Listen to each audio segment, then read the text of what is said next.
হালকাভাবে তরকারিটা একবার নেড়ে নিলাম। এই দেখুন অনেকটা হয়ে গেছে, অল্পই ঝোল রয়েছে। এই অবস্থায় নামিয়ে নিতে হবে, না হলে এটা ঠান্ডা হয়ে গেলে অনেকটাই টেনে যায়। কচু বা ওল এই জাতীয় তরকারিগুলো ঠান্ডা হওয়ার পরে ঝোলটা অনেকটাই কমে যায়। তো এই দেখুন বেশ ভালোভাবে হয়ে গেছে, দেখতেও সুন্দর লাগছে। এইভাবে বন্ধুরা ট্রাই করে দেখবেন।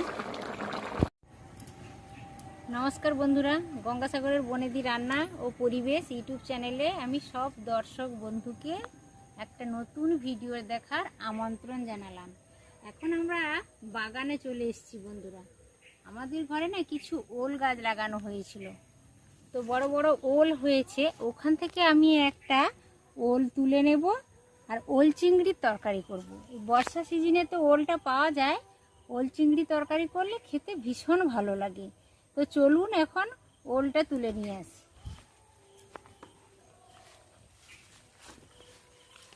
কত বড় ওল গাছ দেখুন, বিশাল বড় ওল গাছ হয়েছে। দেখতে পাচ্ছেন তো কত বড় ওল গাছ, এর অনেকটা বড় ওল হয়েছে। এখান থেকে ওলটা তুলে নেব। গোবিন্দ এইসব কাজ খুব ভালো করতে পারে। একটু দূর থেকে মারো, ওলটা যেন কেটে না যায়।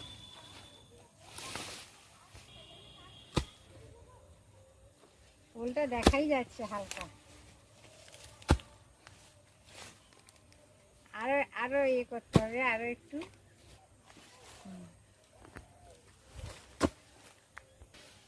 কি বিশাল বড় ওল দেখতে পেয়েছেন তো।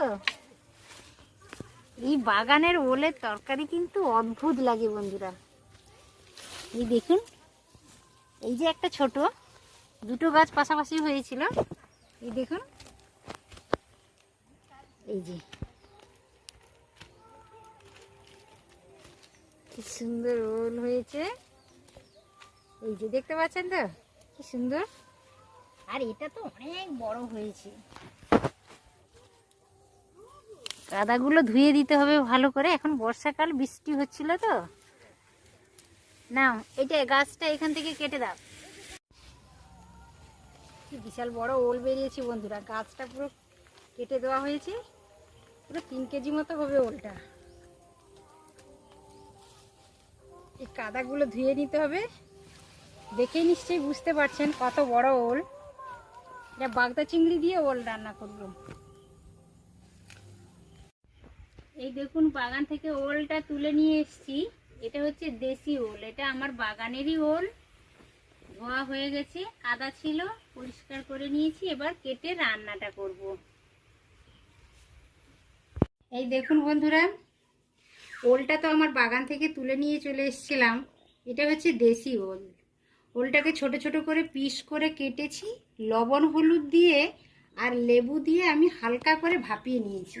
ওলটা অবশ্য আপনারা রান্নার আগে ভাপিয়ে নেবেন, না হলে অনেক সময় ওল চুলকাতে পারে কিংবা শক্তও থেকে যায়।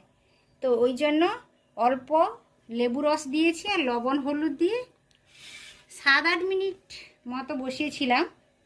তো মোটামুটি ভালোভাবে কুক হয়ে গেছে, আমি নামিয়ে জল ঝরিয়ে রেখেছি। এরপরে দেখুন কিছুটা পরিমাণে আমি ছোট সাইজের বাগদা চিংড়ি নিয়েছি, 300 গ্রাম। তো এটাতে লবণ হলুদ মাখিয়ে নেব। ওল বাগদা চিংড়ি কিংবা চিংড়ি দিয়ে রান্না করলে খেতে দারুণ সুন্দর লাগে বন্ধুরা। এই বর্ষা সিজনে অবশ্য একবার ট্রাই করবেন, দারুণ লাগে। লবণ হলুদ দিয়ে প্রথমত আমি চিংড়িগুলো মাখিয়ে নিচ্ছি একটু।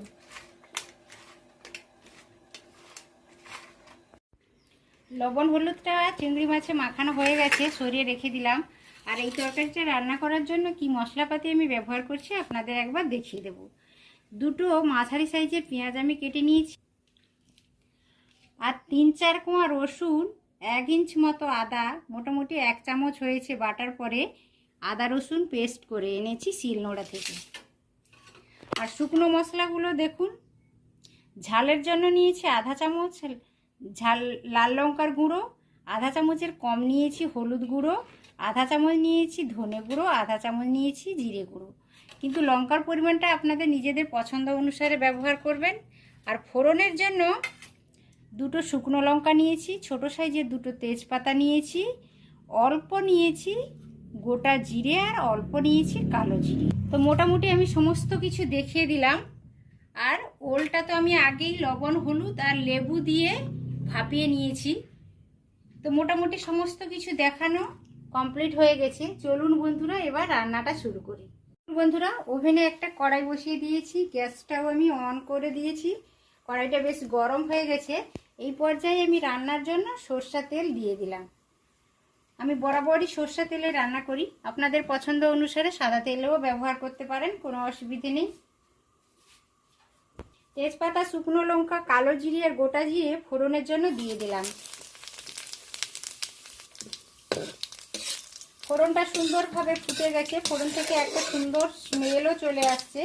এই পর্যায়ে আমি কেটে রাখা পেঁয়াজটা দিয়ে দেব।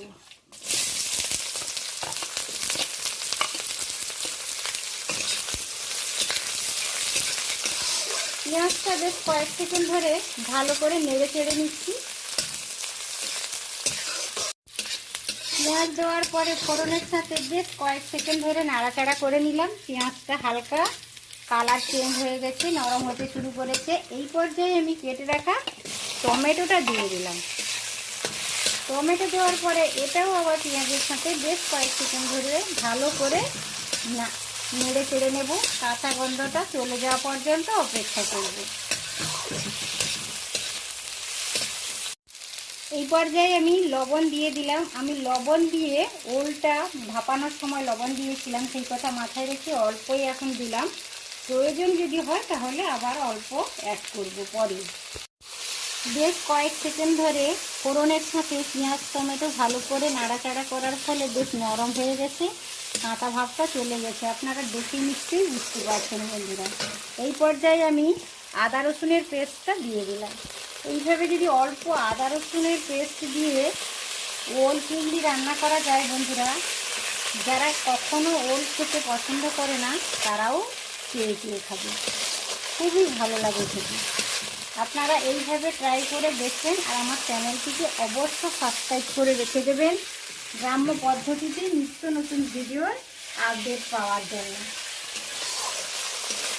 আদা রসুনের পেস্টটা দেওয়ার পরে আরও কয়েক সেকেন্ড ধরে ভালো করে নাড়াচাড়া করে নিচ্ছি।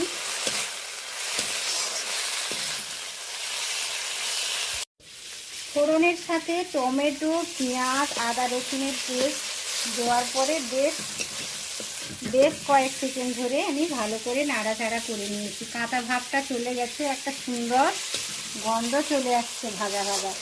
এই পর্যায়ে আমি লবণ হলুদ মাখানো চিংড়ি মাছটা অ্যাড করে দেব।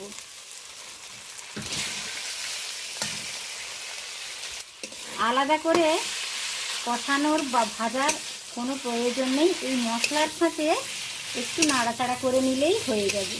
কারণ চিংড়ি মাছ বেশি ভাজা হয়ে গেলে শক্ত হয়ে যায় রাবারের মতো, তো সেটা খেতে ভালো লাগবে না। তো এইভাবে যদি মশলার সাথে হালকা করে নেড়ে নেওয়া যায় তাহলে চিংড়ি মাছটা বেশ নরমও থাকে, খেতেও বেশ ভালো লাগে। টমেটো পেঁয়াজের সাথে চিংড়ি মাছটা দিয়েছিলাম। এই দেখুন বেশ মোটামুটি আমি বেশ কয়েক সেকেন্ড নাড়ানাড়ি করার ফলে বেশ একটু ভাজা ভাজা হয়ে গেছে চিংড়ি মাছটাও। এই পর্যায়ে আমি জিরে ধনে গুঁড়ো আর ঝালের জন্য লঙ্কা গুঁড়ো আর অল্প হলুদ গুঁড়োটা অ্যাড করে দিলাম। অল্প আমি গরম জল দিয়ে দিলাম।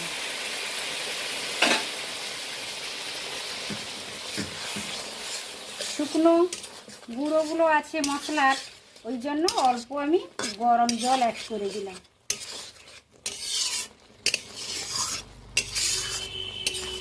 বেশ কয়েক সেকেন্ড ধরে নাড়াচাড়া করে নেব, গুঁড়ো মশলাগুলো কষানো হয়ে যাবে ভালোভাবে। চিংড়ি মাছটা মশলার সাথে বেশ ভালো করে কষিয়ে নিলাম বন্ধুরা। এই পর্যায়ে আমি ভাপানো ওলটা দিয়ে দেব। ওল তো ভাপিয়ে রেখেছি, হালকা করে 2-3 বার নেড়ে নেব, তারপর আমি অল্প জল অ্যাড করব। ওল যেহেতু ভাপানো রয়েছে, ওল তো ভালোভাবে কুকই হয়ে আছে, আর বেশি নাড়াচাড়া করার প্রয়োজন নেই, কারণ তাহলে ভেঙে যাবে সমস্ত কিছু। এবার অল্প করে নাড়াচাড়া করে নেব, তারপর জলটা দিয়ে দেব।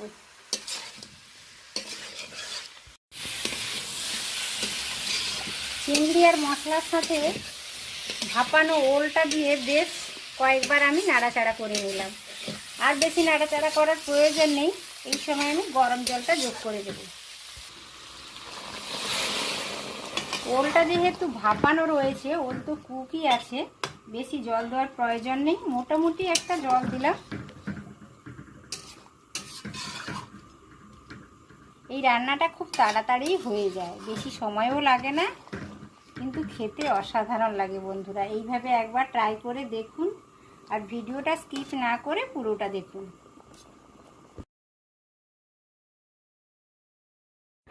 হালকাভাবে তরকারিটা একবার নেড়ে নিলাম। এই দেখুন অনেকটা হয়ে গেছে, অল্পই ঝোল রয়েছে।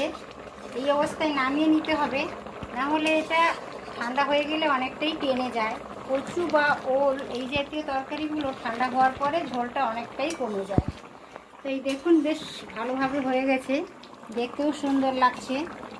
এইভাবে বন্ধুরা ট্রাই করে দেখবেন। এই দেখুন বন্ধুরা, ওল আর ছোটো সাইজের বাগদা চিংড়ির রেসিপিটা আমার একেবারে কমপ্লিট হয়ে গেছে। আমি একটা পাত্রে ঢেলেও নিয়েছি 2-3 মিনিট আগে। দেখুন কতটা সুন্দর দেখাচ্ছে। এইভাবে আপনারা ট্রাই করে দেখবেন, আর কেমন হয়েছে আমাকে কমেন্টের মাধ্যমে রিপ্লাই করবেন। আর ভিডিওটা যদি ভালো লেগে থাকে অবশ্যই ভিডিওতে একটি লাইক দেবেন, পরিচিতদের মধ্যে ছড়িয়ে দেওয়ার চেষ্টা করবেন, আর ছোট্ট ইউটিউবারের চ্যানেলটিকে অবশ্যই সাবস্ক্রাইব করে রেখে দেবেন, বরাবরের জন্য বনেদি পরিবারের একজন সদস্য হয়ে যাবেন। আর ভিডিওটা এত সময় দেখার জন্য, এত সময় আমার সাথে থাকার জন্য আপনাদের সকলকে সহস্র ধন্যবাদ জানালাম। আজ তাহলে আসি বন্ধুরা, সকলে সুস্থ থাকুন, ভালো থাকুন। আজকের মতো টাটা, নমস্কার।